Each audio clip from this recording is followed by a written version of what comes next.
to the July 2025 Incline Village Crystal Bay Cab meeting. I'll call it to order now and determine a quorum. Diane Becker. Here. Kevin Lyons. Here. Chris Wood. Here.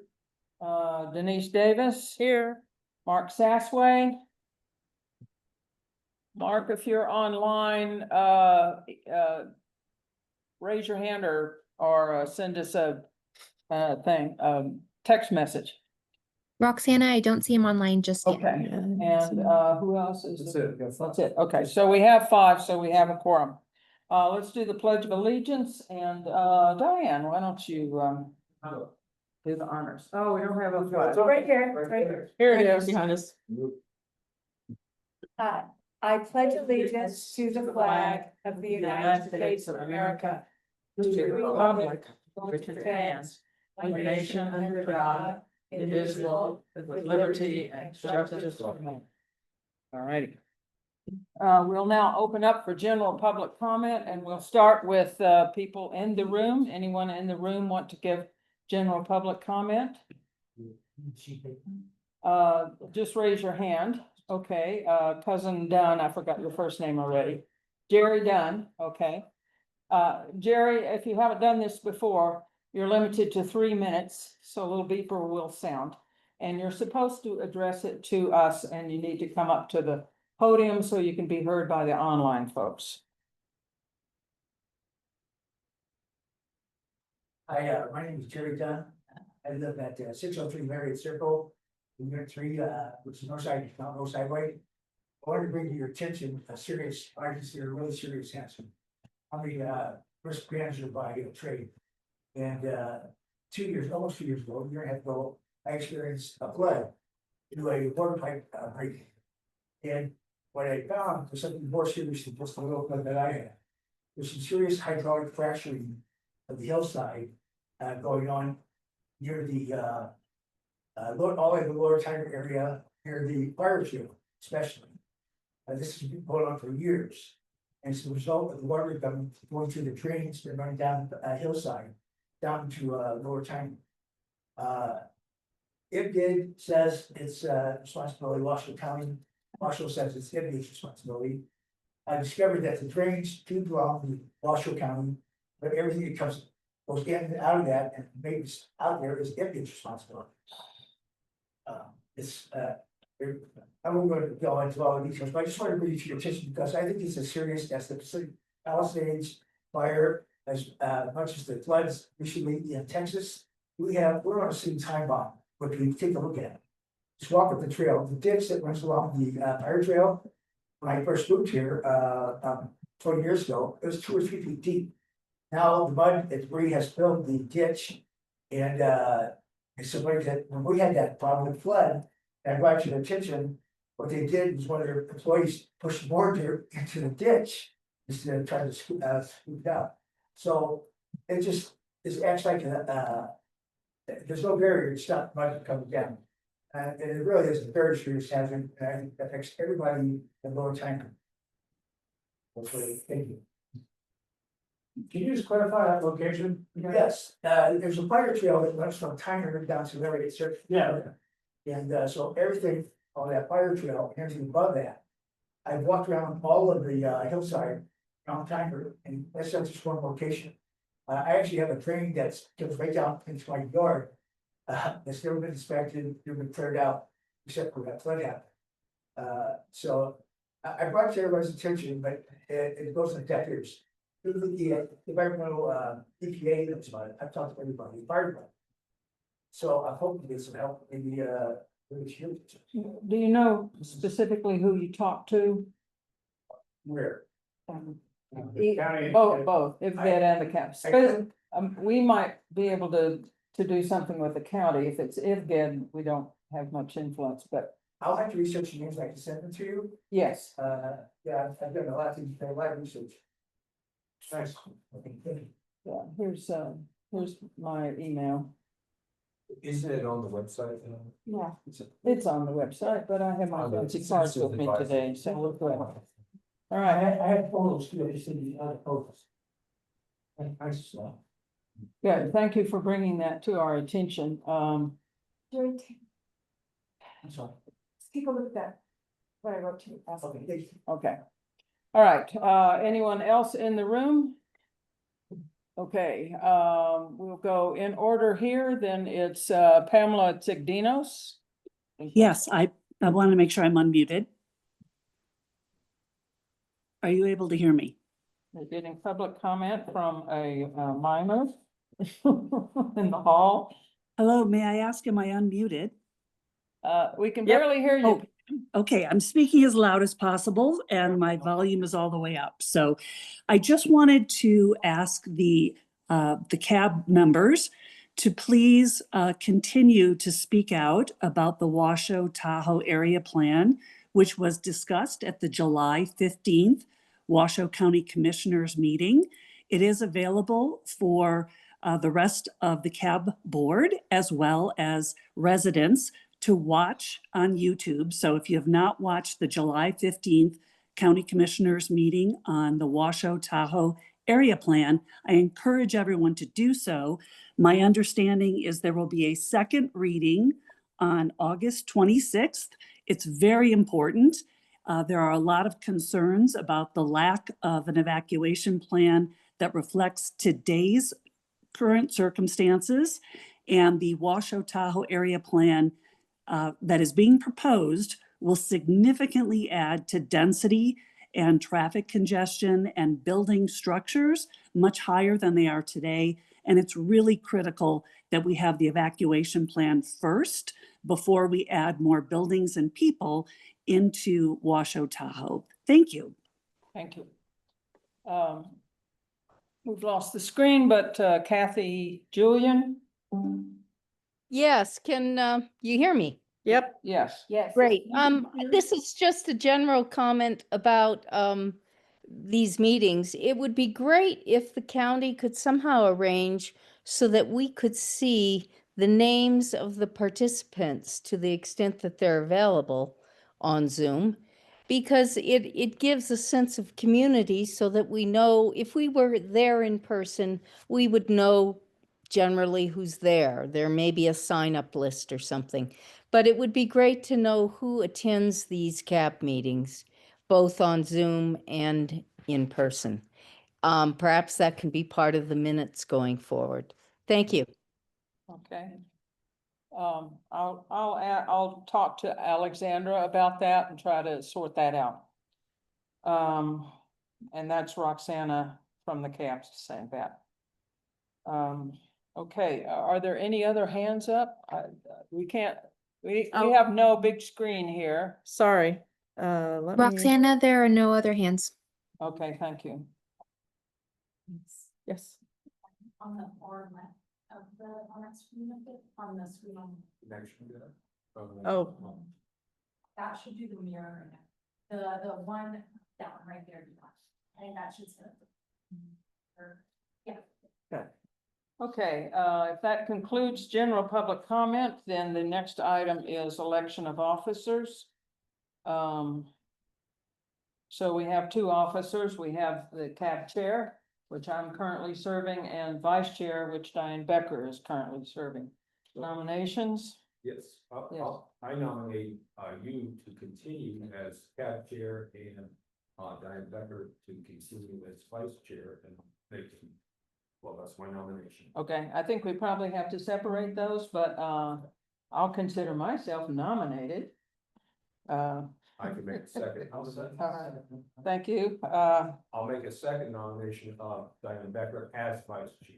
Okay, we'll come back to that one. Let's, Denise, you're the only other one, so we're okay. Okay, all in favor, say aye. Aye. Okay, yeah. I'll go out and celebrate afterwards. And now, vice chair. I nominate Denise Becker to be. That's vice chair. Diane. Becker. Diane Becker. Yeah, he was trying to Diane Becker. get to, To be vice chair for the next year. okay. Any other nominations? All in favor? I'll second that. Oh, I'm sorry. Thank you for being the parliamentarian. Right. All right, all in favor? Aye. Okay, thank you. All right, well, Diane and I will both go out for champagne. All right, then the next item on the list is announcements from Commissioner Hill. Do we have Commissioner Hill here? Is she on the thing? I can't. Not that I have seen. I do not see her online at this time. Okay, we'll skip that then. Public safety updates. Can we put under this announcement just real quickly so everyone hears it? That doesn't know it, that there was an error in the property tax information communicated from IVGID to the county. So the tax bills that have gone out in Incline Village have a large percentage of them, 500 have errors that will have to be corrected. We don't know which ones. The county is is in the process of correcting them and sending out new tax bills. Diane, Yes? that would be more appropriately addressed under cab announcements. Right now we're gonna go over to public safety. Okay, I would have Okay. asked her that. I was gonna ask her to announce that question, okay. Yeah, All right. okay, so that's Fine. why it came up there. All right, let's go to public safety and we have officer, not. Captain Captain- Colacurcio. Oh, no, sorry. Captain Colacurcio's online. Paul Curcio is, he asked me to speak and, he's kind of multitasking, we had a busy day down in Reno, I know he's been there all day, so. He's, probably, doing that. Jeff McCaskill, Sergeant at Washoe County Sheriff's Office, congratulations on your, upcoming appointments, and it's good to see all your faces once again. So, nothing significant unless the captain, has, something to add. Here in Incline Village, we continue to do proactive policing. And that's obviously done year round by vehicles and by motorcycles. So we're gonna continue doing that. Obviously in the summertime, we add a couple of components to that. We're obviously on the water with Marine 9, proactively policing the waters on Marine 9. I will add, within the past month, Marine 9 had significant responses. One of which was to the tragedy that occurred to the south area of Lake Tahoe. And I'm proud to say that our crew did a phenomenal job turning the next 2 days, along with our search and rescue teams, and recovering the individuals that were lost in that tragedy. So very proud of their work and unfortunate situation, obviously, that occurred. And Marine 9's continuing to staff the lake and ensuring that people are being safe on the water, handing out PFTs if needed, and giving stern warnings and citations if needed, and the rest needed as well. And along with our patrol response in the summertime, is you may have seen people in the village on bicycles, dressed like me, up on a bicycle and run around once in a while. We just completed another bike safety class, so we have to be certified to ride bikes within the county. And you'll see us out on bicycles, out enforcing the laws and doing what we do as well. And that gets us on those trails and making sure that people are being safe on those trails. And I know we've had a significant discussion about enforcement on the trails, and I won't go into all that, but for the most part, people are doing a great job of behaving here in Incline Village, and we appreciate that cooperation from the citizens. And looking forward to the rest of the summertime. With that being said, unless I will mention, Captain Joe Colacurcio was promoted to captain. If you guys hadn't already been given that news, that's great news for us here in Incline Village. Captain Colacurcio has been a part of Incline Village for quite some time, and then filling his vacated lieutenant position was Lieutenant Aaron Tracy. Who's been at the sheriff's office for quite some time, most recently coming from courts and stepping up to Incline Village. So we have those positions filled. And then you have 4 sergeants as well, and then 4 deputies assigned to each shift throughout the night and throughout the daytime, Monday through Friday, Monday through all week long. So, any questions? Diane? I have a question about how the new traffic pattern is working on Lake Shore, where I understand that bicycles are driving, bicycles and e-bikes are going in streets, and cars are supposedly slowing down, and I just wondered what kind of experience you're seeing. Is it in terms of safety? Great question. I haven't heard of any issues or concerns with that. And I can definitely, I'll ask the captain if he's got anything online to please chime in, but I haven't heard of any issues that we have on that. As you know, bicycles are allowed to use the roadway per Nevada revised statute, so bicycles are entitled to use the roadway if there's no bike path provided. The path along Lake Shore is considered a trail by Washoe County, and again, I think we've had these discussions at this venue multiple times. So they can use that trail as well, but if they prefer to be on the road, they're welcome to use the road. And I haven't heard of any issues. Excellent. And my second question is, many of us are very concerned about the youth. And, you know, I mean, 10 years old, 7 years old, riding those e-bikes, which don't seem to have the limitations of like under 11 miles an hour up to, 45 mile an hour, you know, capable. Parents don't really necessarily know the difference. Are you tracking that or doing anything that really to just try to assure the safety of the children? I mean, I'm not even thinking of the safety of all the people that we can run into, but is that just being left to be policed, so to speak, by the parents, or are you guys watching them? We are definitely obviously watching that and monitoring that. Again, I think it comes down to the recklessness of the activity. And obviously, we're going to enforce those as we previously discussed, and this is going back several years on the trails as well. So we're gonna definitely be enforcing the activity. And I think that there's definitely some education that can be done, and Ms. Dunn and I have had this discussion offline about educating, especially parents on the e-bikes and the capabilities of those e-bikes and what the laws are for those e-bikes, because there are significant factors to include that as well. So I would really urge you to do that. I don't know what's happening on Country Club, but I walk Village daily. And Village it's kind of, I mean, you kind of, walking up is safe, but walking down isn't safe because you don't, necessarily hear the people behind you till it's too late. That they're really not, the kids don't monitor it. And I just think someone's got to monitor the kids from the standpoint of their own safety. And that's just a suggestion. Sounds good. Okay, Chris Wood? Yeah, thank you, Chris Wood, from the CAB. So regarding Marine 9 and your marine operations in general, is there talk, is it within the scope of your job as marine enforcers to add education to use life preservers? Maybe put more emphasis here in the tragedy you've all read about the follow. Is it within the scope of your duties to do that? And also, second component to that is are the other entities around the farm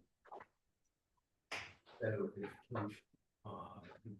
Tragedy that recently perhaps could have been if everybody was wearing preserves. There was another boat where everybody did put on preserves and survive, even though they had to jump out. It's well documented in the press setting that story.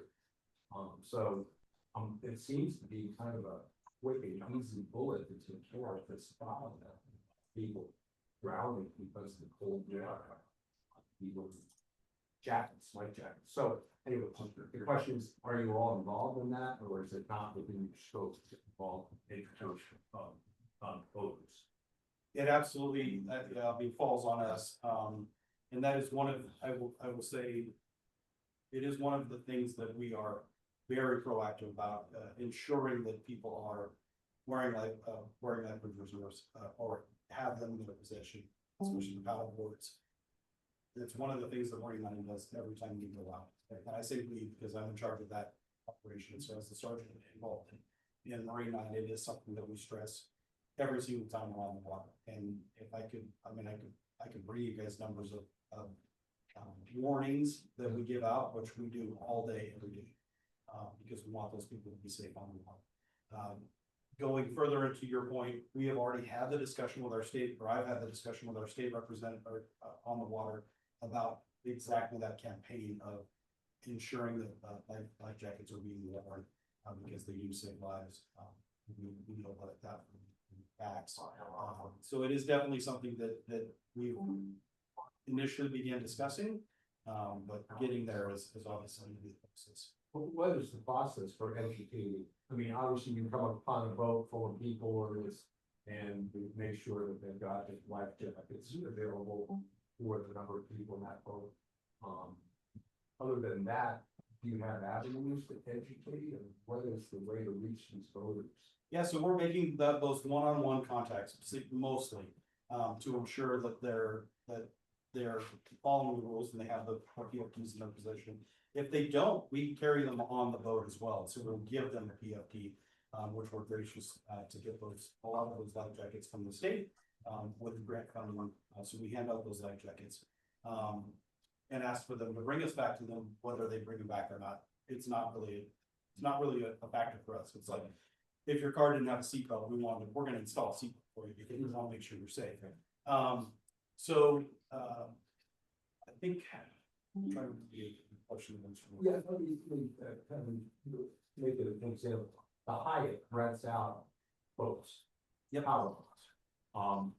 Have you made sure that they're educating their renters, wearing personal flotation devices? Yeah, I'm not quite sure that falls necessarily on us. But definitely we're gonna contact those people out on the water, and we're gonna make sure that they have those items with. And I would hope that if there's a commercial operation going, that especially considering the tragedy that occurred last month, that they're ensuring that they're operating with proper. All right, thank you. Okay, Diane? I think that was an excellent question, and following up on that, since you're in charge of the water part, that's what, could we, perhaps have you send your email address to the chair, and she'll send it around to us? Some of us might have some suggestions for you. Absolutely, That yeah. would be great. Let's hand out a card now. Oh, that's actually good. Any other questions? All right, sounds good. I think you may have questions from online. Thanks. So, You're still on. okay, so, yeah. Okay, online, Rhonda Tyser. Okay, am I unmuted? Yes. Okay, thanks. On July 17th at 11:30 a.m., I came upon a significant accident just past Jennifer. One car was into and almost through the railing. 2 sheriff vans were on the scene. But I later looked for mention of this accident, and I didn't see any report of this anywhere. Where do we citizens find timely information about accidents and other police incidents in Incline Village and Crystal Bay? That's my first question. And then my second question is, the camp was asking what issues the community would like it to address. And I'm wondering if something like this could be a regular report from the public safety people, that we would get a list of incidents and accidents that you report to the CAB and therefore to the community when you come to the meetings. Anyway, I would like to have answers to those questions. Thank you. Okay.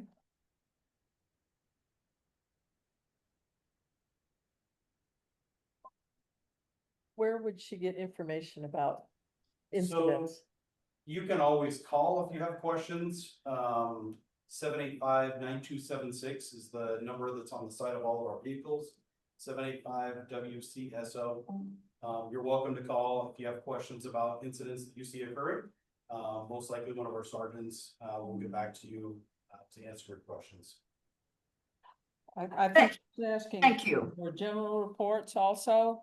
Rhonda, are you asking for a more general report? I am. I'm asking if when the public safety officers come to the CAB, whether they could report to us what incidents, what accidents have happened during the past month, so that we could actually keep abreast of this stuff. I feel like we don't have a public newspaper. Yes, I can go on Nextdoor occasionally and find out something. But I think that it would be really useful if we knew what was happening in our village kind of on a timely basis. So we don't have to wait, you know, to read it in a newspaper or whatever. But that's just a suggestion that I thought for the cab, when they're asking, you know, what do we want to have happen at the cab? It just seems that that would be a useful thing to have. Thanks. Roxana Dunn from the cab intervening here. We have received reports on burglaries and alcohol, DUI things and stuff like that. We haven't, to my knowledge, I don't remember ever receiving any reports on accidents, you know, like there was and I guess there'd be categories of accidents like involving injuries, involving deaths, involving injuries, and that sort of thing. Yeah. And locations actually would, because a lot of people that attend these meetings are quite concerned about the safety of specific intersections. So that would be helpful. Okay. Okay. Yeah, I could Well, definitely. Go ahead, Captain. Captain Joe Colcurcio with the Sheriff's Office. And Rhonda, to address your question, and I could bring you up. So we do get a monthly scorecard but we don't normally publish that out to the general public. So just this past month, for the month of June, because July is not completed yet, so we won't have that probably till the middle of August for July. But we had 7 traffic accidents in the month of June. All 7 of those traffic accidents occurred on State Route 28 that we responded to, and most likely was turned over to the Nevada Highway Patrol for investigation because it is a state route. So with those 7, I could tell you we had 1 grand theft auto, 1 residential burglary reported so far in Incline Village for out of our what we consider our big 5 offenses. Those big 5 offenses are considered commercial burglary, grand theft auto, residential burglary, robbery, and vehicle burglary. So that's what we have so far for 2025 just in Incline Village at this time. So is that something you're looking for, Rhonda? Well, actually, I was interested in what happened. Was there an injury at that accident that I saw? Was the person alive or dead afterwards? You know, it was just a mystery that I was driving by what looked like a serious major accident, and there was no report of it anywhere that I could find. And so Well, I was just curious as to whether it's possible for you or somebody else to make this kind of a monthly scorecard, if you will, in the community. But I was also responding to the CAB's request, you know, when they ask us what more would we like to hear at the CAB. I think that this would be of interest to the community. Thank you.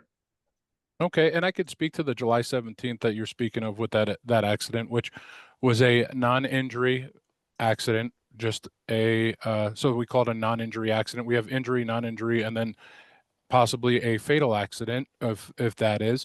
If we do have anything that's serious, or we normally will put out a press release, and then we'll provide that information via social media and then our media outlets. With that, it was a non-injury accident where I believe the driver just lost control of the vehicle and caused the damage to the Washoe County owned guardrail, which we provided that information to the Washoe County Road so that they could fix and replace that guardrail up there so everyone's safe. Yeah, good. Okay, great. Thank you. You're All right, welcome. Kathy Julian?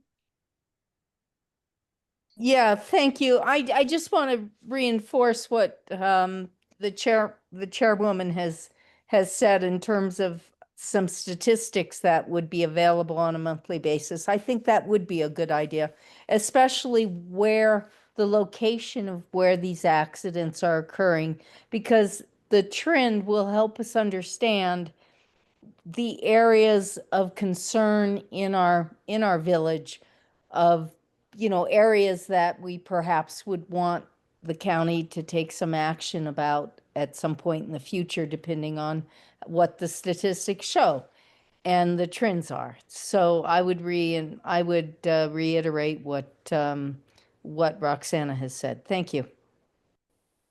Well, Captain Colacurcio, again for the record, and Kathy, I would like to let you know that we actually do that proactively, whether you guys actually see it out there or not, that if we have areas where we are getting reports of increased speeding or things of that sort, that we have what's called traffic data collectors, and maybe you see them, maybe you don't, but they are put out and spread out in the community in different places that allows us to track different things related to traffic data, speed, vehicle size, time of day, time of travel, all those things. So if we do have a area that is where we are getting increased calls for service or service requests because they have increased speeding in that area, we go out there and proactively put these out there so that we can do directed enforcement at those certain times when we have individuals that are, traveling. So usually in the morning or in the afternoon when individuals are coming home, we do that proactively, then to do, targeted enforcement to hopefully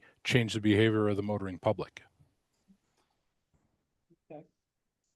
Helen Neff, Hey, am I unmuted? Can you guys hear me? you're good. Okay, I just want to support everything that's been said regarding crashes. I don't call them accidents because usually they can be avoided. So I believe that awareness helps. And if the community knows where these crashes are occurring and why they are occurring, is it speed? Is it reckless driving? Is it impairment? Is it someone being distracted? All of that helps everyone become safer drivers on our roads, and it protects everyone else. Even if it's as simple as providing the crash number report, then any one of us can make a public records request with that information. But just generally knowing where these crashes are occurring is helpful to make everyone safer. Thank you. Okay, Mike O'Neill. Mike O'Neill, concerned citizen. I was just wondering, Cola, if you could speak to if there is any of those traffic data collectors here on Oriole Way. Speeding has always been a problem here. Obviously, we've had a few incidents involving children getting hit. I was just curious if we have any here on Oriole Way. Captain Cole for the record. Mike, I haven't had any requests to put it up on Oriole Way, but we can certainly change that and we can make those adjustments to put those traffic data collectors up there. This way we can do the directed enforcement and hopefully mitigate those issues that you guys are having there. That'd be great. Appreciate it, Cola. Very good. Roxana Dunn, and I don't think we want to report monthly. I think maybe quarterly would be good. And I would be happy to help suggest how to design it a little bit. I'm thinking of the basketball shot chart that shows, reds and greens in different locations and something, tied to a map or something like that with some element of severity. The cause thing that Helen brought up. But anyway, if you would like some help designing that for us, I would be happy to do that. Thank you. I have brought you a quarterly cab update. Right. In the past, and Right. obviously we're not yet there for that update. Yeah. So as soon as we get, I'll bring that. Okay. Great. Diane? I think doing verbally takes a lot of time, that you could do like this with a chart and people could ask questions. It's just a thought to save your time and it's something that then people can look at. I have on many boards where we get charts and we just look at them. If we have a question, we ask them as opposed to having to go through each of those categories. It's just, but if it takes too much time to type up. Those quarterly updates that I bring you actually they're pretty pointed at increase or decrease in whatever significant crime it is. So those are things that I have brought to you in the past. And I think they're actually green and red, just like you're stating, or increase and decrease. So if you could possibly give it to us in writing, then we could just ask questions as opposed to. Absolutely. Yep. All right, great, thank you. All right, thank you. Appreciate it, Jeff. All right, we're on to the next topic. Alexandra, let me just double check with you. There's nobody else with a hand up, right? Okay. That is correct. All righty, we're on to NV Energy, and I would like to introduce to you Katie Jo Collier, who is a customer communication specialist, has been with NV Energy for about a year, came here from Texas, where she lived in a county that was founded by the great-grandfather of a friend of mine. So we have highfalutin connections. Anyway, this is Katie Jo Collier, and I saw Katie Jo and a bunch of others from NV Energy do a presentation in February. I thought it was very informative about what they're doing in a number of areas. So Katie Jo. Thank you so much for having me. So as Roxanne said, my name is Katie Jo Collier. I lead communications for NV Energy's Power Safe NV team. So this is a team that was founded in 2019 with the sole purpose of natural disaster protection. The Nevada legislature passed Senate Bill 329 in 2019, which requires NV Energy to have a natural disaster protection plan. So Power Safe NV team has been carrying out that plan ever since. For Incline Village in particular, according to the U.S. Forest Service, Incline Village has a wildfire risk that's higher than 96% of communities. It is very high fire risk here in Incline Village, and with that being said, NV Energy takes those risks very seriously. So for Incline Village, we have it ranked as a tier 3 full priority, which means that is the highest tier when it comes to where we prioritize our wildfire mitigation projects. So this area has seen a lot of work, which I'm sure everybody here has noticed and been bothered by. Road closures and outages and things of that nature. So I really appreciate everybody's support. We've seen a lot of support and patience over the years and continued understanding of where this program is going and the goal of this program. Yeah, everybody's okay hearing? This, I can try and talk louder. How's our sound level, Alexandra? We can hear you just great, but we can't hear the speakers at the microphone. That's because I don't think our speakers are plugged in for some reason. I can move. I was gonna say, Katie, why don't you just move the podium right Move on the up podium here? up there. I'm gonna unplug this microphone. Oh, okay. Is there another plug? Oh, we've got this red thing, or this yellow. But the moment is. No, we need a little. Be a little flexible. Can the folks online hear me better now? I think you're using this mic now. No, it's not plugged in. That one's correct. This Well, mic, it's that's what I in. said. It's plugged They in. just use, that's what I'm thinking. Yeah. I'm Okay, I'll switch with you. let me move. I'll take this away from. I can hear her online.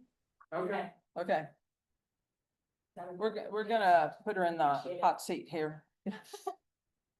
All right, hopefully volume is good. And Alexandra, do you mind going to the second or the third slide in the slide deck? I'll get caught up with you here. There we go, perfect. So as I mentioned earlier, the Nevada State Legislature passed Senate Bill 329, 2019. So that requires NV Energy to have this natural disaster protection plan. You'll hear it called NDPP. You'll hear it called Power Safe NV. So there's several names for it, but I like to call it Power Safe. This program has 3 key aspects that you'll see here on the slide. Prevention is what we do year round to ensure that we create a safer system and a safer operating space. This is what impacts this community most frequently. This is our vegetation management. This is our construction projects. This is our inspections and patrols. The second aspect of our program is detection. So we want to make sure that if a fire does occur or if wildfire risk is present, we operate our system in the safest way possible. So we've increased situational awareness. We've added industry experts to our teams. And then lastly is our protection side of this program. This is going to be some of our last lines of defense to ensure safety in our equipment. So we have fire season settings, public safety outage management, which will be commonly referred to as PSOM. This impacts a lot of places down in the valleys, in Washoe Valley down there. They get those winds coming up from over the mountains, and they get those high winds, low humidity. So PSOM does happen pretty often down there. We've actually never had to PSOM Incline but we have had, close calls. And then lastly, we have emergency de-energization. This is a new policy that was put into place last year, that I will go into more detail on, as we get through this presentation. Next slide, please. Thank you. So I'm going to touch a little bit on the prevention side of the house, since this is what impacts you guys the most. Part of our program is system hardening. So that's going to be our line rebuilds. We have rebuilt last year about 1.5 miles of line here in Incline Village. We go through and replace aging equipment with newer, safer equipment. We do selective undergrounding. We have done that here in Incline in some areas. We'll continue that work this year. We go through and replace older wooden poles with new ductile iron poles, or if we can't put a new ductile iron pole in, we put in a wood pole with a fire wrap. You might see that when you drive up Mount Rose Highway. There's those wood poles with the black wrap on the bottom. That helps protect our poles that if a fire does burn through, that wrap expands, protecting the integrity of the pole, meaning we have fewer repairs we have to do, fewer poles we have to replace, meaning we can get the power on much faster if damage does occur. We do perform rigorous inspections and patrols here in Incline. Since it is a tier 3 priority area, we do detailed patrols every 3 years, or detailed inspections every 3 years, which means we have a lineman going out with about 1,000-point checklist, looking at every single nut, bolt, wire, to make sure everything is performing correctly. And then every year we do patrols, which means we either have a lineman driving or walking the line to make sure that everything is okay. Next slide, please. So a little bit of the details of the projects we've done. I mentioned we've done about over 1.5 miles of overhead rebuilds here in the Incline Village and Crystal Bay area. That was done last year. So when we talk about overhead rebuilds, that means we are, it's what it sounds like, we're rebuilding the overhead lines, but we're replacing those bare wires with something called covered conductor. Covered conductor is still your standard conductor, but instead of it being bare, we have it wrapped with a coating, kind of like the cord you plug in your vacuum or something like that. It has a plastic coating around it, which reduces the risk of sparking. We have removed about over 3 miles of copper wire last year. We've done single pole replacements where needed. We completed replacing all the expulsion fuses, which was a big success here in Incline. Really happy to have all of those fuses out of here. And we've replaced them with non-expulsion fuses, which are a much safer alternative. One thing that we've made a lot of progress on, but still continue to need to make progress on, is tree attachments. So you'll see it sometimes here in the Incline and Tahoe areas. There's going to be service lines that are connected to trees. Back in the day when they made the electric system 60, 70, 80 years ago, they thought that was a great idea to put electric lines on trees. So we want to get those off as quickly as possible. So we have reached out to all the customers we've identified as having those. We haven't heard back from everybody. So if you know anybody, if you have one of these in your area, we encourage you to reach out to us. The email for us is at the end of this presentation. But we want to make sure we work with our customers to get those off safely and effectively and replace that with a safer alternative. For upcoming work, we are going to continue that overhead rebuild. That's going to be along Lakeshore and Tahoe Boulevard, as well as Country Club. So that will be happening this year. And then next slide, please. We will continue the underground conversion. That's going to be happening near Diamond Peak on Skiway this summer as well. We will continue the single pole replacements. Expulsion fuses won't necessarily be happening here in Incline. We've completed those, but some other places down in the valley, we will continue to replace those. We will also be working on a substation expansion project here in Incline. This expansion will allow for our substation to handle additional load growth that we've seen over the last few years. So that will be happening here fairly soon. And then we'll also continue those inspections and patrols over this summer. Next slide, please. And I'll be pretty quick on this portion here, but vegetation management is essential to utility safety. It's something that's been a part of utilities practices since their inception. So we do go through and make sure we clear those tree branches or hazardous trees that are near our lines to ensure that they're not falling into or hitting our lines to reduce sparks. We also have a project here in the basin that we partner with the US Forest Service. That's our resiliency corridors. That's where we create pretty large fuel breaks along our lines on US Forest Service land. This is helpful in a number of ways. It protects communities nearby if a fire does break out, because those fire response teams are able to utilize those fuel breaks to fight those fires, protects the infrastructure. It also leads to healthier forests, which is wonderful. We've seen here in the basin, we've had a overcrowding of trees leading to unhealthier trees. So we go through partnering with TRPA, US Forest Service, to remove those hazardous trees to allow for the other trees to grow their full extent to be very healthy. Next slide, please. You'll see here we've done quite a bit of work with our fuels reduction here in Incline. This is the place we started our work with this program. It was the place that needed it the most. So aerial vegetation, we have 5 circuits that we're planning to do in 2025. It's about 2,500 trees that we're looking to either prune or remove. Again, we partner with TRPA to ensure that we're following all those guidelines. Another part of our program is ground fuels. So we do remove a lot of those flashy fuels that grow underneath our lines to ensure that if a spark happened to occur, instead of it landing on some flammable cheatgrass or dried brush, that it's falling on dirt, rocks, things that are non-flammable to reduce that risk. Next slide, please. So moving over to the detection part of our program, this is something that's newly added with our Power Safe NV program.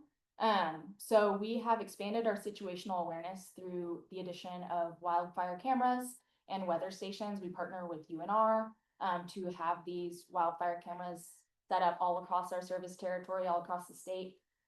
These cameras have 24/7 AI monitoring. So if a new fire starts, they have smoke detecting technology, which notifies us, it notifies fire response, notifies all parties that need to know. It also has ways that can detect new fire starts in the dark. It has heat sensors, so they can detect new fire starts at night as well. One really interesting thing about our program is we've added industry experts to help inform our decisions. So it's not just a bunch of electrical engineers making fire choices. We have 2 full-time meteorologists who have worked for the National Weather Service, who have been the responding meteorologists for many fires across the nation, who now work for NVE. They help us operate our system the safest way we can. We have 3 full-time fire management officers. These are either retired fire chiefs, retired fire experts who now work with us as well to help inform our policies, help inform our priorities, which has been a really great addition to our team. Next slide, please. So this is the last section here of my presentation. We do use proactive de-energization strategies as a last resort to reduce the risk of fire. So the first layer of this protection is something called fire season settings. So during times of high fire risk, we do turn our system to be more sensitive. So if it detects an interference, such as a tree branch on the line, or a squirrel or a bird, or just any disruption, it will turn off the power within 1/10 of a second. As you can see in the pictures on the screen, these settings and that power, the time it takes for the power to turn off is really essential in reducing those sparks. And the picture you see up top, that is when those settings are disabled. So it's kind of hard to see in the pictures, but there's a pine bough that's been laid across the lines. And those lines are trying to reclose and clear that fault, meaning that it would try and turn the power back on to test and see if that branch has been cleared, which helps with reliability. That helps with the lights to stay on. You might see, a light flicker in your house occasionally. That's sometimes what that can be, is the lines trying to reclose and clear the fault, which is good for reliability, but can, as you can see, cause sparks. So in times when it is extremely high risk, we turn our settings on. And as you can see in the picture, that reduces the risk of sparks, but can also lead to increased outages. We haven't seen as many here as years past, but we will see you'll see possibly more outages during fire season because of these settings. They are really, really crucial in reducing that risk. It's a new practice that's been added to many utilities has been seen to reduce that ignition risk by about 80%. And then when you couple that with the ground fuels management, that reduces the wildfire risk by up to 90%. So it's really, really helpful in how we mitigate that risk. Next slide, please. Thank you. So the second layer of this proactive de-energization is PSOM. It stands for Public Safety Outage Management. This is when we have the most extreme wildfire risks scenarios. We have extremely high winds, extremely low relative humidity, and extremely dry fuels. So we do have a fuel sampling team that comes out on a monthly basis to take samples of dead and live fuels. We partner with UNR and BLM to take those fuels, that way we're having the most accurate data. So if all of these conditions come together, again, high winds, dry fuels, dry weather, we will turn off the power on a proactive basis to eliminate the risk of our lines starting a fire.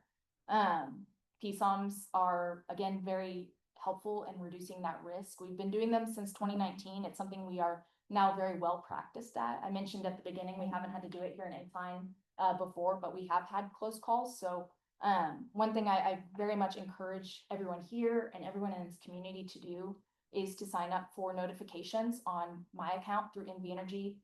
With PSOM, we are able to give a heads up on these outages. We can let you know, actually, if you don't mind going to the next slide, I think I talked about this.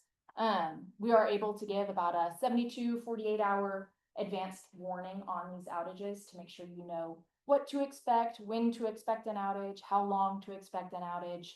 So if this did ever need to happen here in Incline, we can make sure we contact you effectively. I know a lot of people may already be signed up for alerts, but I urge you to update your contact information. Some folks might have put in their contact information when they first became NV Energy customers 20, 30 years ago. So it might be your landline, it might be an old AOL email account, it might be something you don't use anymore. So make sure it's a contact information that you use, that we can readily contact you if something like this were to occur. Next slide, please. So this is the last line of defense here. Emergency de-energization is when there's already an active wildfire that is burning near our lines. I'll use the Davis fire as an example. That was one of our largest emergency de-energizations that we've ever had to do. The Davis fire started burning towards our lines that go up Mount Rose. We did turn off the power there, and that ensures that our lines aren't causing secondary ignitions. It also ensures that those firefighters have a safe environment to work in.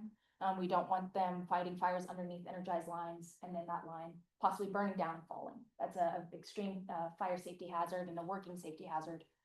So we do emergency de-energization to reduce those risks. This is different than a PSOM in the fact that is a reactive method here. This isn't going to be something we can plan in advance. We don't know when fires are going to start. We try to give as much advanced warning as possible, but in most cases, it's going to be more of like a unplanned outage. So we want, again, if you're signed up for my account notifications, we can give you updates throughout the event, provide you with restoration times and any updates you may need. Next slide, please. I think I covered all that. Next one, and then I'll be done. I'll promise. The last thing I would really want to promote to this group and to all of our communities is our Green Cross program. So this is a program we have for customers who rely on durable medical equipment. So if you or anybody you know relies on life-sustaining medical devices, our Green Cross program provides additional support for customers during outages. We make sure we give a personal phone call, make sure everything is good, you are okay. If you're not okay and you need additional accommodations, we make sure we provide those to you. And it's a really wonderful program for us to just make sure we are keeping track of everyone who needs that additional support. So again, if you or anyone you know does rely on those medical devices, I encourage you to go to our website. You can fill out an application online. But yeah, that is the end of my spiel. If you can go to the last slide, that has our contact information. But I'm more than happy to answer any questions. Okay.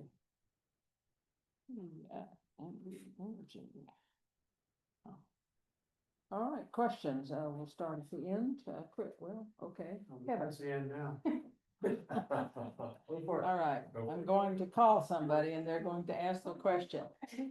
Kevin, ask your Okay. question, please. Kevin Lyons with the cab. Yeah, so, a few questions. I'm curious, what, I don't know if you know, when was the last fire actually caused by an electrical spark in northern Nevada?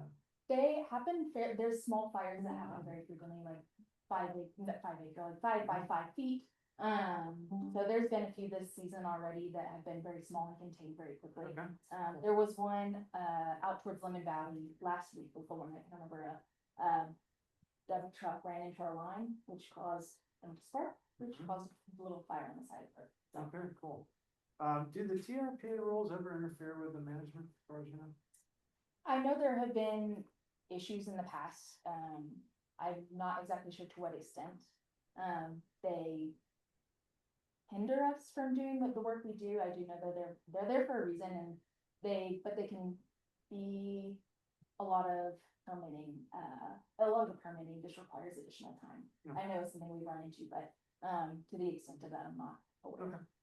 And then the last one was, so up here, like how often are we getting those extra outages because of the de-energization settings versus something else like rebuild?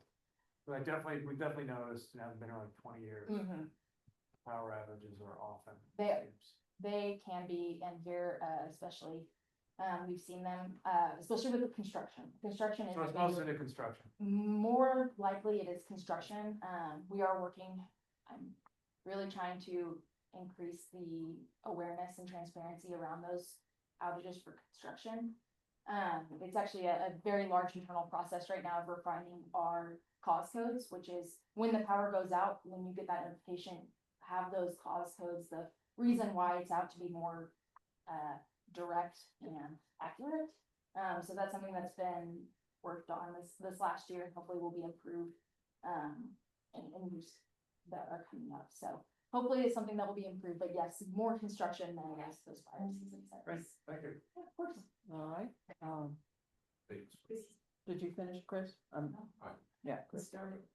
Okay, Chris. Okay, Oh, all right, That's right. so Chris Wood, thanks for coming, very informative, presentation. Does NV work with the fire safety professionals here in North Lake Tahoe and Douglas County? In other words, on the lake, in the basin, with the fire companies, my old term, I'm sure they don't call themselves fire companies. To ensure that there is an adequate ability to respond to the fires. Do you work with them? Do you, for instance, investigate, what have you got? You got an old fire engine that's not gonna cut it when we've got a fire up in the mountain here.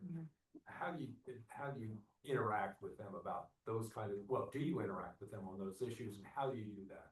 Absolutely. So we do interact with the fire agencies here in the basin very, very frequently. We've been partnering with them since the start of this program.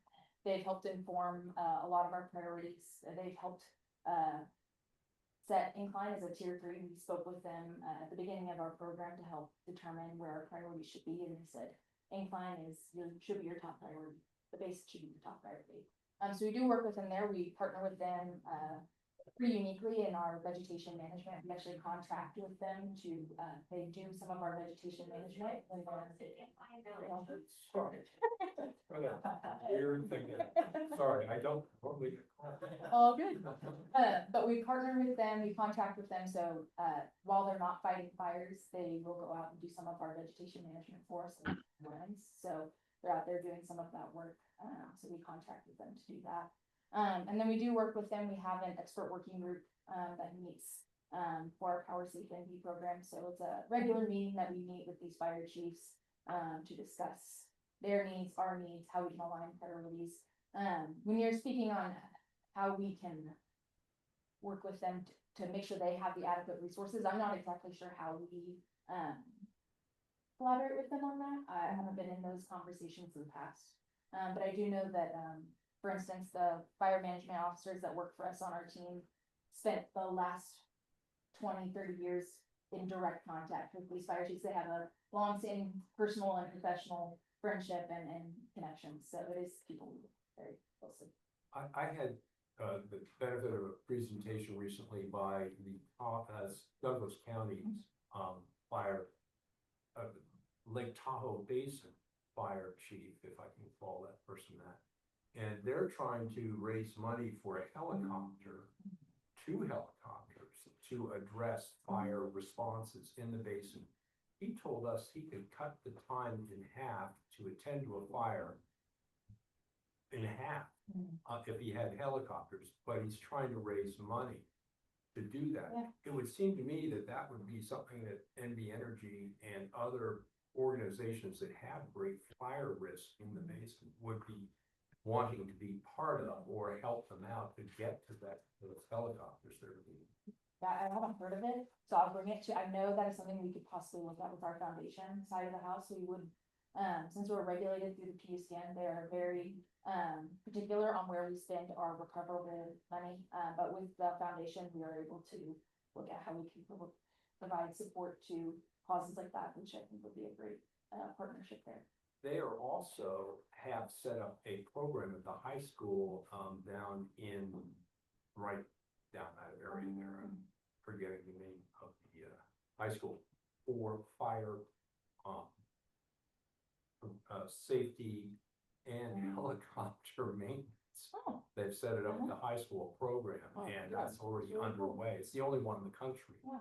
And it would seem again something that Absolutely. should look at and weigh how they could maybe help it out. Absolutely. Anyway, the only other question I have is, we had NV Energy come to our neighborhood and we, our HOA cooperated with them, but there were some private properties that did not cooperate. How do you deal with that situation?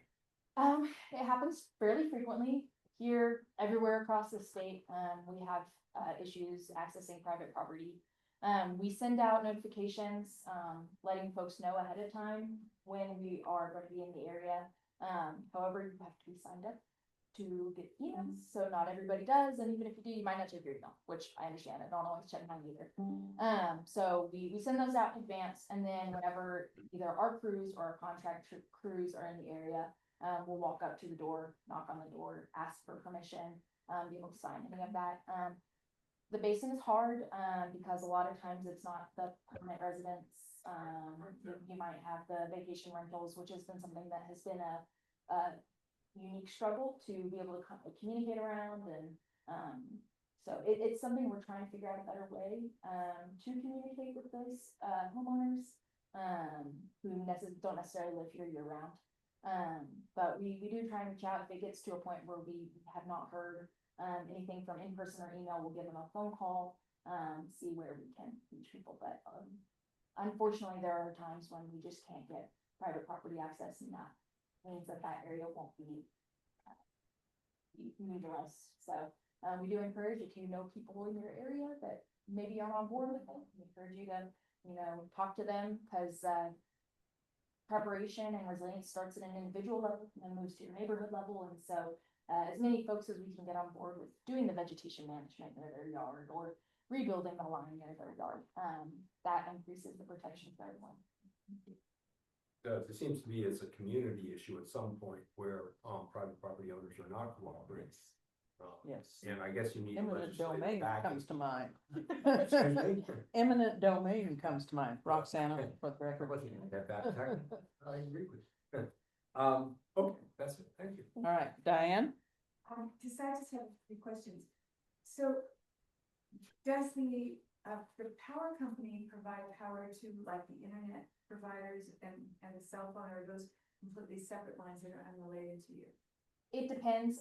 For the comms companies, the telecom, we do provide power to their cell phone towers and things like that. When it comes to the internet companies, I'm not exactly sure how that ties together. So the reason I ask this is during the Davis fire, we literally had large swaths of people up here who did not know anything was going on. They could not get any information.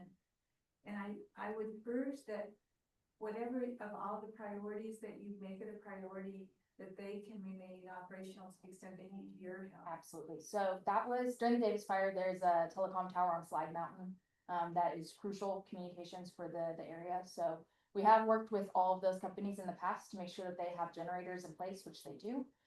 During the Davis fire, it was a unfortunate circumstance where their generators malfunctioned on them, during the fire. So typically, if their generators were functioning correctly, it would have kicked into a backup and they would have stayed in power. However, there was generation malfunction, with the backup generators that they own.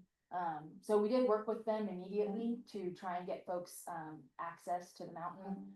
We had some of our crews, I believe, drive up there with the technicians to help get that fixed. But it is something we are encouraging those companies to do regular maintenance and checkup and refueling plans for So those. was that T-Mobile one of them? There's several cell companies that operate off that. cell tower. So that is something perhaps that you could think about, letting the county know which ones are not doing adequate inspections and adequate, preventative maintenance, because that was the only information that we get up here, which is very important for evacuation, ultimately is probably going to be through the internet. Right, absolutely. It was the first item on our after action reports. We have a emergency operation or a incident management team who manages all of our events. I serve as the public information officer on those. So that was the first item on our after action reviews and reports to make sure that we work with our major account representatives who represent those telecom companies. That'll make sure if we can loop in the county on that in any way to improve it. Well, the issue becomes if everyone just says, yes, I'm going to inspect, versus if you want the permission to operate in our area, you must inspect 5 times a year or whatever. But that would be very good. The other question that I had is on the individual support industry experts.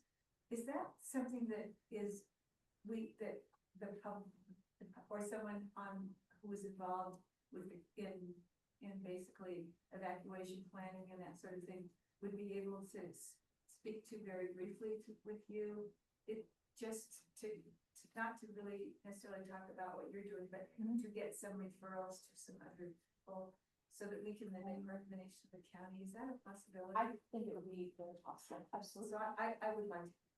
Yeah, absolutely. Sounds great. And by the way, I thought this presentation was really valuable. We had a presentation quite a while ago. It was a really large one. I think at one of our, it might have been at not at Edgate, but at one of the other buildings. And I think there was a lot of upset with NV Energy. This one really shows that you listened quite a bit to the public there. So I would like to express my own appreciation because I was one of the We appreciate you. Thank you for having me. I appreciate that. Roxana Dunn, I have a couple of questions. Just want to clarify where we want to update our contact information. That is the ndpp@nvenergy.com or? You will actually just go to nvenergy.com. Okay, Just the standard homepage on the website. And you will go to my account. It's gonna be one of the main top banners when you look at the website. That's my account's where you pay your bill online. It's that portal there. So just go to nvenergy.com. You'll see my account up at the top, and just go in there. okay. Second question, you said you're working on Lakeshore, you're working on Country Club. Village Boulevard Village. seems to have a lot of overhead power lines, is that right? You drive up and down it all the time? Yes. And Yeah, you're working on that one? And we're Okay. working on Skiway, near Diamond. Okay, and one last question, this is more for my own edification for another purpose, but you mentioned fire system settings. And I would like to understand those better so that I know that I can read them myself and get out of Dodge in time, because by the time we get evacuation notices, it's probably awfully late. And anyway, so I'm on this evacuation planning committee, and I want to suggest that we develop some sort of what do you call those boards? The quick read boards that you can see the, red, green, yellow readings and various things to figure that out. So where do I learn about those? So for fire season settings, those Fire season settings? fire season settings, Okay. yes. So those go into effect whenever the National Weather Service issues either extreme high fire risk or very high fire risk. Mhm. So whenever you're driving around and you see those fire ratings on your signs, like Right. Smokey the Bear, Right. once that gets to high or very high, Right. that's when we turn those settings on. Okay, The notification part of it, that involves the PSOM. So we will send out those PSOM notifications, but that is a little different than, that's when we are proactively turning off the power. okay. So those follow the same cadence of a National Weather Service alert, watch, warning. So it's the same verbiage there. A watch is, you know, all the necessary components for this event are around, but they haven't necessarily combined, whereas a warning is this outage is imminent, kind of like a flood watch or a flood. So these are set by NOAA or one of the, So the PSOM is set by our meteorologist who used to work for NOAA. I'm talking about, I'm back to the fire Oh, season setting. Meteorologists as well. So our internal meteorologists who work Okay. very closely with NOAA.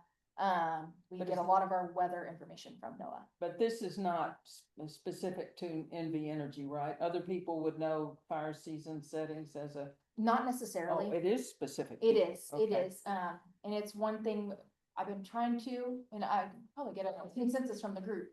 The lines get turned on and off fire season settings very frequently, depending on the risk conditions. So Right. we've considered in the past, do we send out a notification every single time we turn back on the power or the fire season settings? Or is that gonna overload everybody's email inbox and they're not gonna pay attention, which I kind of lean towards if we send out a notification every single time. So it's a interesting road to walk, how much information we share without overloading everybody. But if you ever wanted to know, you can contact me and I will more than happy to Okay, tell you which maybe one. I'll, And if there's you mentioned the evacuation planning group, I'm sure that would be a group who could easily, you know, get that get information. access. Yeah, Okay, absolutely. I'll work with them on that. All right, thank you. Let's go, any questions in the room? Jerry? Nope, okay, Rhonda Tyser. Oh, no, who's to the left? Pamela. Hi there. Quick question for you. You mentioned two things. One about moving through neighborhoods. The Mill Creek neighborhood is quite large. We've seen your trucks doing some pole replacement. On our particular street, we have a wooden pole with no metal cladding on it that's leaning quite, it's probably about 30 degrees with a lot of things attached to it. So I'm just wondering, did we just get missed, or is there some place we can see where street pole replacements are listed in terms of what's coming next? That's question one. And the second one is, what is the minimum amount of people for burying a line? I'm just trying to understand, because that is such a high risk in this particular part of the world. What is it that people can do to group together to get a line buried? So to answer your first question, single pole replacements, we don't necessarily have those listed anywhere publicly, a schedule for those single pole replacements because they happen kind of sporadically.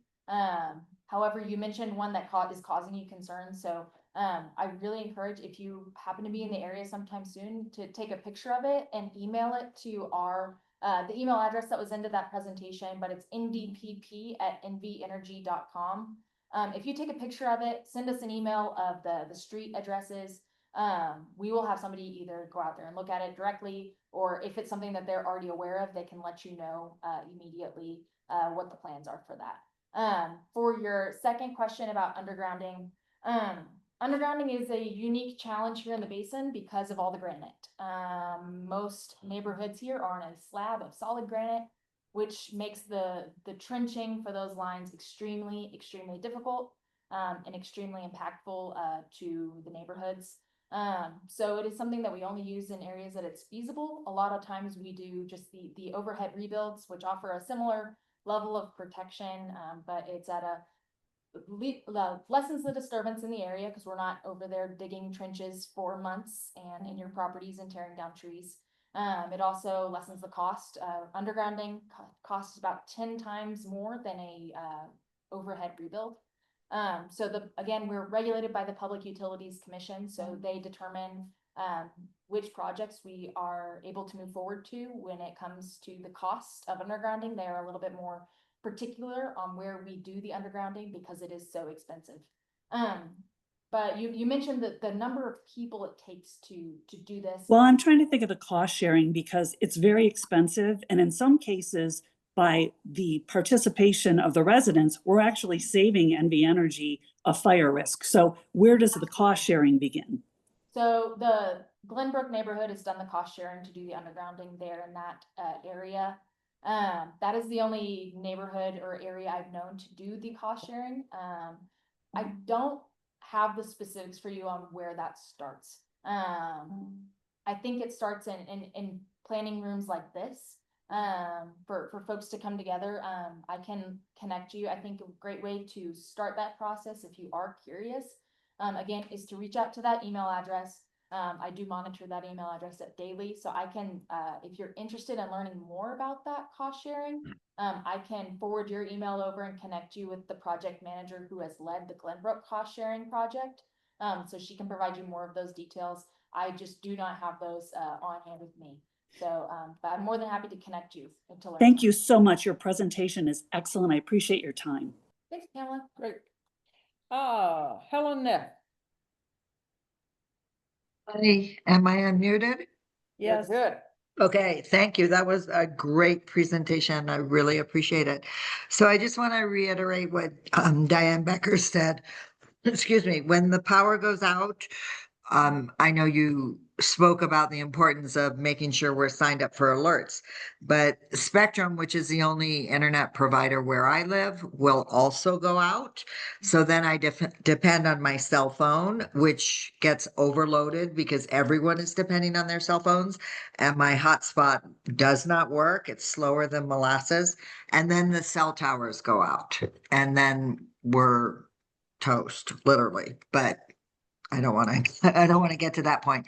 So just the importance of being sure that the cell towers have some kind of battery backup. I think the Washoe County Emergency Office knows our concerns here. And also if there's anything Spectrum can do to have some type of battery backup for an internet signal when NV Energy is out would be helpful.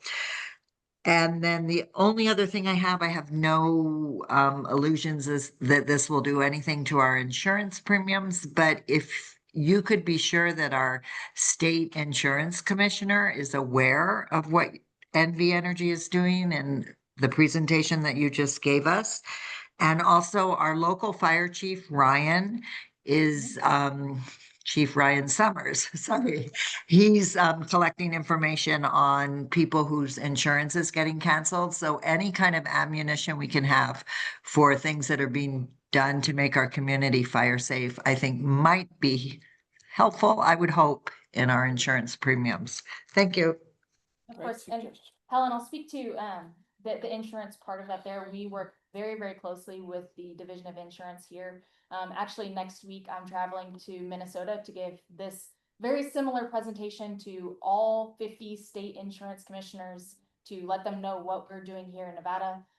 Worked very, very closely with the former insurance commissioner, Scott Kipper. He's resigned since, but we are still continuing to work very, very closely with that office to work through how this program can possibly provide additional information, or as you said, ammunition for, being able to help protect homeowners insurance and make sure that stays within the area. So definitely working very closely with the insurance side of the house to make sure we can be as helpful as possible. Yeah, thank you. Thank you. Maybe our premiums will go down one day. I'd love that. Yes, that happens so frequently. Then we'll Okay, have you back and Roxana will buy you champagne. that's right. Rhonda had her hand up earlier. Oh, Rhonda, did you have your hand up? She's taking it down, so that, okay. No, I'm finished. Thank you very much. Very good. Alex Tigdinos. Yes, first, thank you for your presentation. I have a comment and question. For starters, in our experience in the Mill Creek neighborhood, the upgrades you described in your presentation have made a big difference. We very rarely see the electrical load drop, especially compared to 5 to 10 years ago, and that includes that monster winter we had 3 years ago. So thank you for that. And second question, we have one of those 1963 vintage houses that still has a tree connection. I traded emails, starting very early in this year, a couple of emails with someone from NV Energy who kept threatening to come out to talk to me. And then we seem to have lost the thread of communication. What would you recommend? I would absolutely recommend, if you still have that person's email address, to reach back out. If not, please reach out to the general NDPP email address, ndpp@NV Energy. I will make sure I take a look at it. I monitor that every day. So that is something we want to make sure we keep in contact with. The project manager is Travis Holbrook. I'm not sure if that's who you were speaking to in the past, but if not, I'll be sure to connect you with Travis, to make sure he gets out there, as soon as possible. Great, thank you. Of Okay, course, great. Alex. Roxana Dunn, I want to ask one more question, and that is, we have 3 escape routes out of here in case of a fire. And I just want to make sure that those are always high priorities in terms of power lines and that sort of thing. And I'm pretty sure you're already aware it's 28, I'll call it east, and 28 west, and then 431. So I assume those get very high priorities. Very high priorities. We also work extremely closely with DEM and Washoe County Emergency Management. If there was a fire, if we were needing to utilize those escape routes, to make sure we prioritize traffic light power and the traffic signal power there in those areas. So work very, very closely with those teams during any sort of emergency. Great. Thank you. Thank you so much for your presentation. Absolutely. I think we've got a lot of great questions from some influential people who hopefully will spread the word a little Thank bit. you guys. Appreciate you Okay, guys thank having you. me. All right, next thing on the agenda is Neighborhood Hub, Development Hub. Alexandra. Yes. Hi, Alexandra Wilson for the record. Let me share my screen real quick so you guys can see what I'm looking at. So we did have a neighborhood development meeting pop up recently that's upcoming on July 29th, which is tomorrow evening. It's in regards to the Incline substation expansion for District 1. The location of the meeting will be at the Incline Village Library, which you guys are all positioned at now, from 4 to 6 p.m. in person. If you are unable to make it, you're welcome to submit feedback via the submit feedback portal. But that is the only development topic that has popped up recently. The other item that I will share with you is we have 2 openings. One is for the Senior Advisory Board, which I believe I mentioned last month, for an alternate member, not district specific, but for the Senior Advisory Board, and you do not need to be a senior in order to apply. The other is for our Capital Improvement Advisory Commission or committee, which is looking for an individual from the real estate, development, or building sector. So anyone, if you know of anyone that's in that sort of area or expertise, please welcome them to apply. But that is the only update that I have. Okay. Let's move on to, so let me just reiterate that I thought we would get into that substation a little bit more tonight, but if you, huh? So I breezed over it tonight, but we will be back here tomorrow night, to talk about the substation project. Okay. So I'll be back here tomorrow. So you got a little sense of the purpose of it from tonight's presentation. If you want more of the details, this is, I guess, building a new one or expanding the current Sweetwater substation for NV Energy. All right. And what time is that meeting again? Yeah, what time again? Alexandra? Or we have two people. I'm sorry, what was that? You had cut out? What time is that meeting tomorrow? From 4 to 6 p.m. 4 to 6, and that's here at the library? It is there at the library. All righty, great. Okay, approval of minutes from the June 23rd meeting.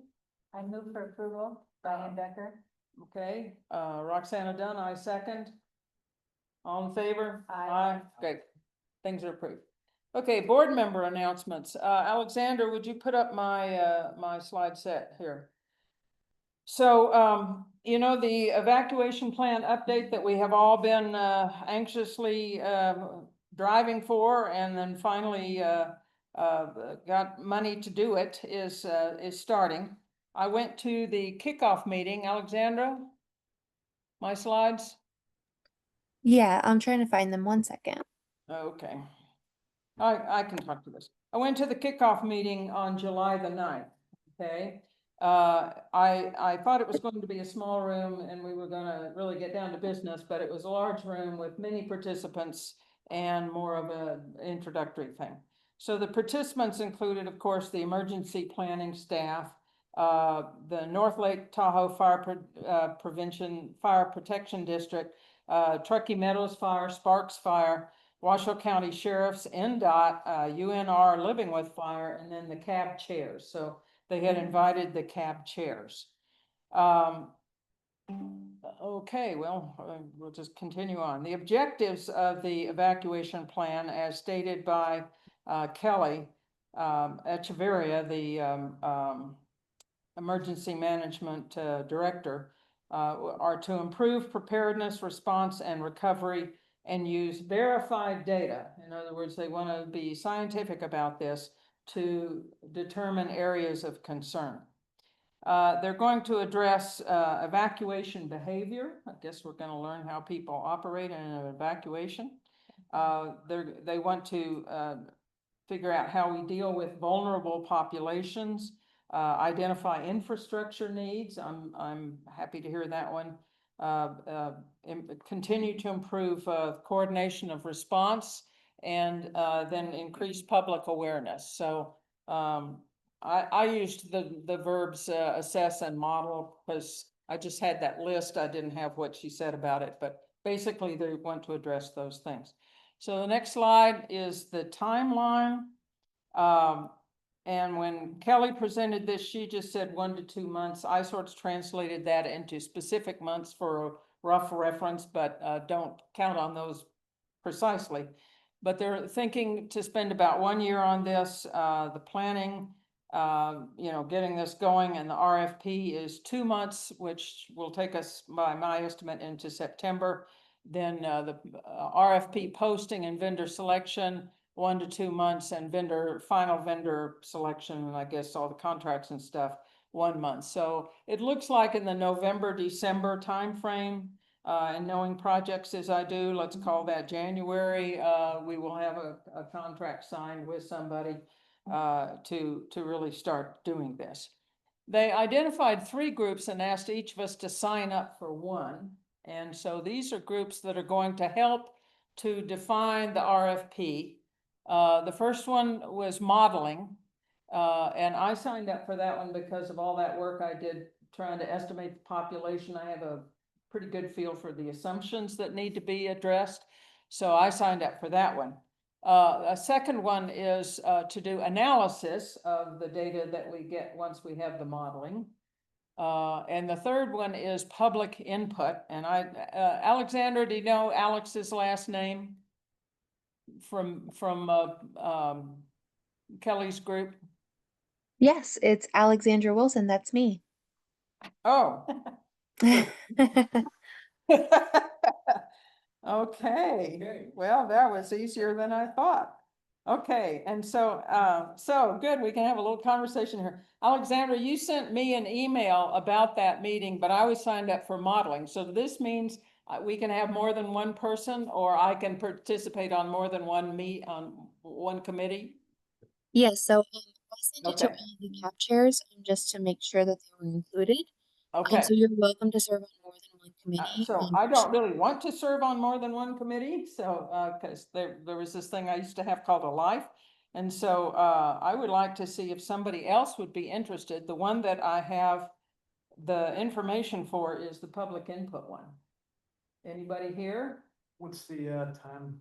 What's the time? Okay, so the thing that I have received so far is vote on the time and the day and time that you want to meet.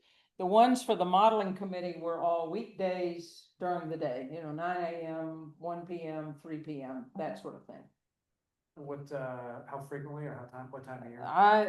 Alexandra, do you have a sense of that? How frequently we'll meet? I do not. I imagine it'll be at least once a month, if not more frequently, maybe every 2 weeks, depending on what's required of each group. I know the public input group is going to be a part of every single one of the subgroups. And so basically we're gonna accept public input as a part of modeling, analysis, and public input. So we might be a little bit more frequent than some of the others. Okay, and at the meeting, at the kickoff meeting, they said that some of these meetings would be available via Zoom. Mhm. The one on modeling so far didn't have a Zoom attachment thing. So, Mhm. I don't know that that's absolutely going to happen, but is that still the plan? Yeah, so what I've seen for all three of the groups is they're offering both a Zoom and in-person option. Okay.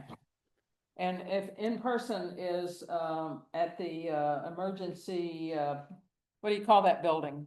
Emergency Operations Center off of Spectrum Boulevard. Yes, which is north of Reno. So Across Yeah. the highway from the jail. Yeah, 5195 jail. Spectrum So Boulevard. those of you who frequent the jail, that'll be good, useful information. Okay, so I really would like to have somebody on each of the committees if we have any volunteers. Now, Alexandra, can I have people who are not on the cab? I would say for right now, let's keep it to our cab members. Okay, I would be interested in doing the analysis group. okay, great. Okay, so Diane said yes on, analysis. Anybody public, I mean, public input's my wheelhouse, obviously, but, Yeah. I'd be happy to advise them. I show up when I can. Yeah, I mean, it's not that complicated. You know what you need.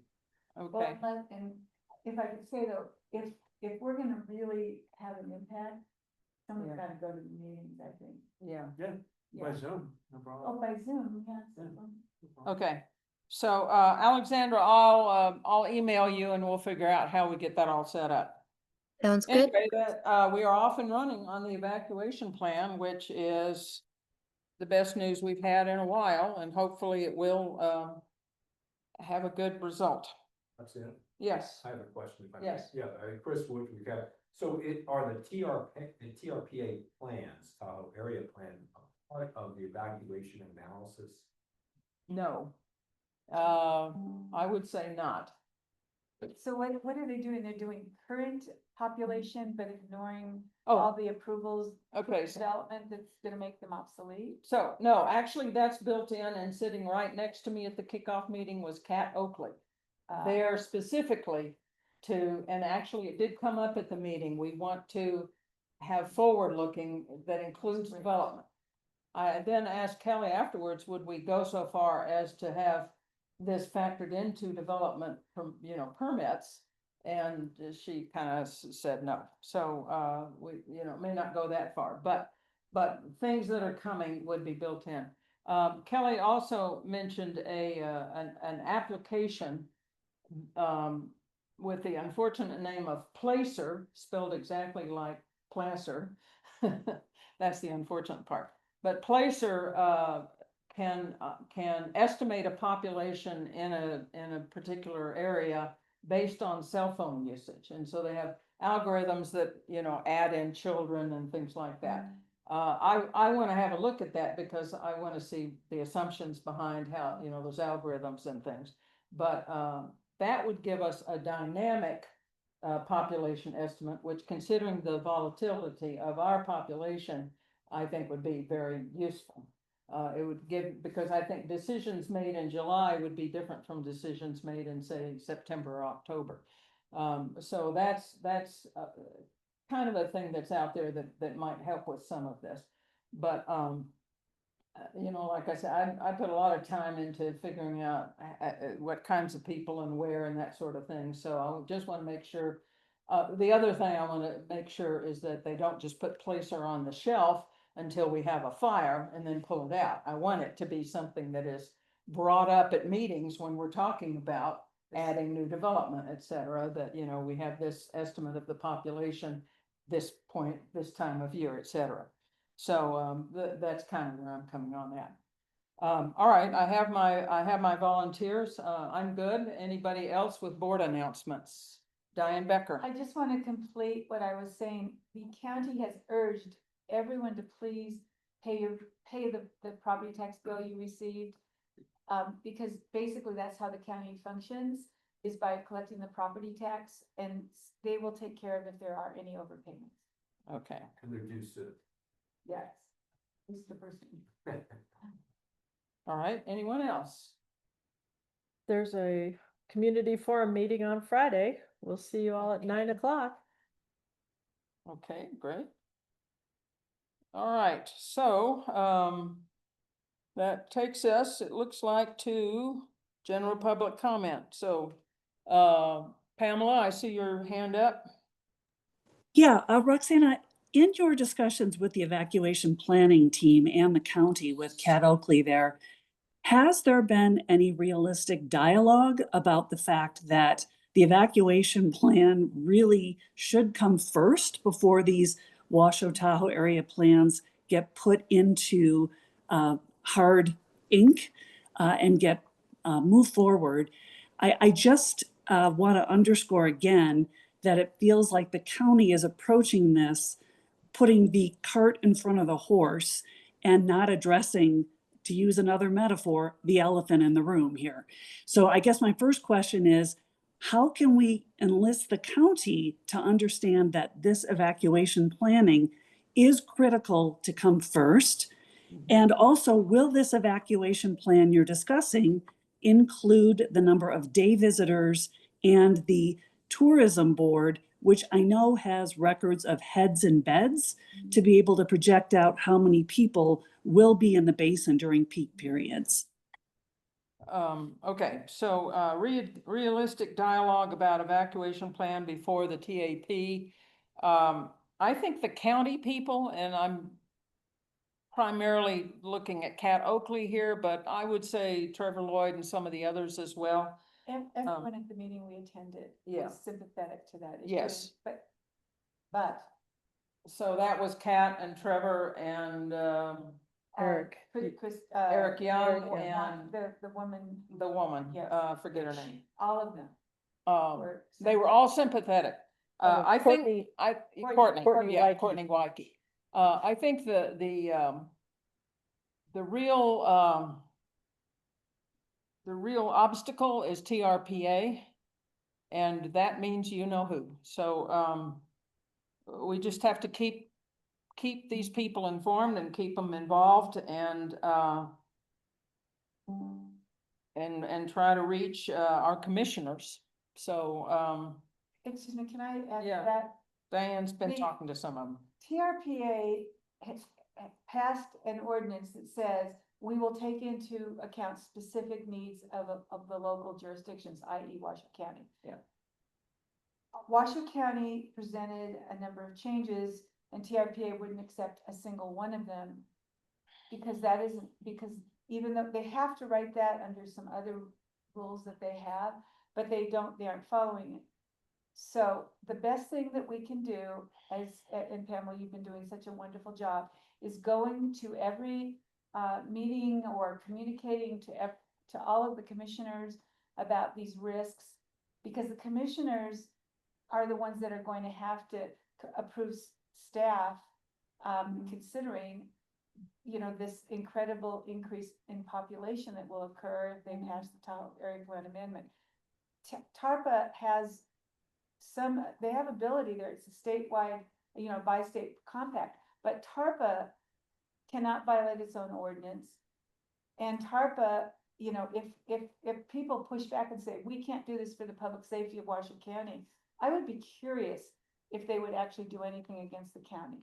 And the only thing they can do is hold back allocations for building anyway. So the bottom line is the only thing that we can all do is keep pushing with each county commissioner and with writing and communicating with Courtney and with, basically with all of them, how much we hope that now that this has started, this evacuation analysis, that they will protect us. That's all. That's the best that we can do. And the more public that write and call, the better. For those of you, for those of you who are not in attendance at the Washoe County Commissioner meeting that Pamela referenced earlier, where they were doing the first reading of the TAP, Mike Clark and, Jeannie Herman were, highly sympathetic to the overbuilding in Tahoe. Mike Clark said if we were a building, the fire marshal would shut us down. You know, they realize, we just need to, get a third vote. The remaining commissioner that we really should speak with, anyone who has contact with her, is Commissioner Andrea. Andrea. Okay. And Roxana, again, about the visitors and the heads and beds, are the tourism boards a part of this evacuation plan so we can get a realistic understanding of how many humans are in the basin? They were not at that meeting. In the first modeling meeting is next week, and I will bring that up. Thank you. Because now again, you know, they immediately go, well, we have this app. Of course, this assumes that cell phone towers are working, but we have this app that can give us an estimate. And what I want them to do is to use that app when we don't have fires and get a pretty good record so that we know typically on July the 31st, there are between this many and this many people, so that if all the cell phone towers go down, they still have something they can work with. I think it's a great idea, this app, compared to the stuff that I did, which is very static. And some of my data was 2 or 3 years old when I used it, but because that's, when you're trying to get data from all these different places, that's what you get. So something like this app sounds very promising, but again, I don't want it to be sitting on the shelf until we have a fire and then they try to use it. And The app is historical data. Yeah. The app is historical. it is historical Yeah, data? Just like you also want to look at sewage data. Okay, Best data, Right. sewage data. right, and I've mentioned that to them actually. But you want to do it in July and August, because if you do it in September, October, there's no problem. I want to do it in all of those months So, because weekend. Right. Basically by. we have other evacuation drivers besides wildfire. They did say, and I unfortunately I didn't take notes on this, but wildfire was the #1 probability of the things they listed. But there's also earthquake, there's hazardous waste, there's terrorism, avalanche.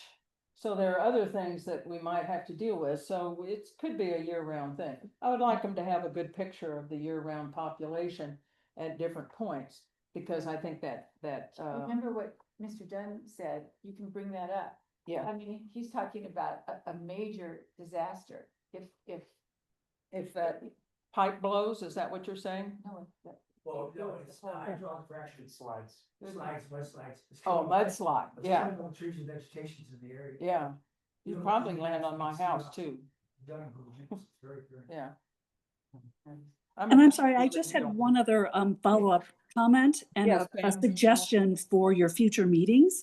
And that is, I would love to get an update on the Hyatt project. I've looked all over Washoe County and TRPA and cannot find any project updates specifically with what the plans are and what's going to be going into that property.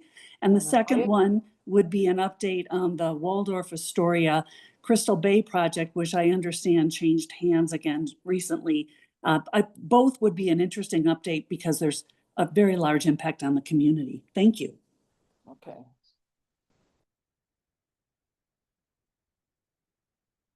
All right, very good. Helen Neff, are we in? Just real quickly to address the last comment, just to let the board know, I did a public information request to get the Hyatt application from the county. So I have the permit and the application documents, which, just for everyone's information, looks like they're rebuilding in the same footprint that they had before. But if anyone wants the link to those, just send me an email and I'll be happy to forward the link that the county gave me. Okay. All right. Before we leave board announcements, I want to announce. We're in general I know public we are comment. sort of, but I'm going backwards a little bit. I'm generally publicly commenting on a board announcement. Next month's meeting is, Alexandra, help me, who's coming? Next month's meeting is for state parks to give us an update on the successes and room for improvement for the reservation system for Sand Harbor. Right, so we'll be looking at the Sand Harbor reservation system now that they have a year of information on it. And we also have a topic where I would like to collect ideas, what people would like to see at CAB meetings in the next year. So, you know, I'm running out of ideas and things that were already on the list from Diane, and so I need other people to come up with some good things. And I just want to make sure the CAB meetings are addressing what the public wants. So please get that word out to folks and get them here to give inputs. Diane? Okay, if we're having state parks here, could we ask that anyone who has photographs or can take photographs over the next month of the outrageous parking on Highway 28, Okay, so that we can actually present them to the state parks individual and ask him, what are they doing about stopping the parking there, or at least ticketing the people that are sticking out into the roadway? I don't believe that's a state parks issue. I believe that's a No, state I know, police. central, but state parks was supposedly asking for it. So we should find out if it's even on the table at this point. okay, I'll get the contact person, Alexandra, and I'll ask him about that. And if we can do that, Pamela, I know you're my 28 SR28 photographer extraordinaire, so you can do some of it and some other folks as well. Denise Davis, question about the Nevada State Parks presentation. Mhm. Can we also ask them for an update on the master plan progress? Okay, sounds great. I have to put this in a place I'll remember it. The state parks. Ask for master plan. Yes, the Sand Harbor master plan. We submitted comments last year and maybe early this year. Okay. I don't know where we are in the process. So. Okay. All right. I have a lot of things to remember out of this meeting, so feel free to send me an email reminding me. Public comment. And we're done. Nope. Any other public comment? Me, Denise Denise. Davis. Public comment. I believe I learned today that our US Senator Jackie Rosen is going to have a representative here in Incline Friday from 10 to noon. Here, I'm not sure if they're going to be here in this Friday, either in this room or in the community building, to have an opportunity for public to give any comments they would like to our senator. So perhaps our issues with the TRPA should be discussed with Senator Rosen's representative. Yeah. On Friday, That's 10 fine. to noon. 10 to noon, so this is right after your meeting, right? Yes. Okay. So I just learned about that today, I think. Okay. Well, could be better advertised, but and I'm sure that Senator Cortez Masto would also be interested to hear what our feelings are about the TRPA. All right. Because I believe both of them backed our recent funding bill that not the big beautiful bill, but about a year ago, they have to reauthorize the funding for the area. So they're in town, Chris Woodford, they are both senators, I believe, going to be speaking at the Tahoe Summit. Tahoe Summit. Roxana? Yes. It's really difficult to hear, Chris. In addition, we are in public comment, so it's not a back and forth conversation. Right. It's not. Can board members give public comment? Yes, but make sure that Chris announces his name because it sounded like it was in response to Denise's comments. Okay. Chris, it's not plugged in. It's not plugged in. You Yeah, come up here, Chris. I'm gonna talk to the library. They need to give Yeah, us more. so my public comment, Chris Wood, yeah, so I just want to point out that the senators are floating around and going to be here at the summit, the Tahoe Summit, August 6th. and August 6th. Thank you for reminding me of that date. And yeah, so this is the time to talk to senators from Nevada. Thank you. Okay, any other public comment? I move that we adjourn. Sorry. All in favor? Aye. Yippee. All right, thank you so much. Katie Jo, thank you for hanging around and hearing all of our belly aches. They're pretty good belly aches, I think. They're, So the county is not supporting the retreat other than providing the location of the.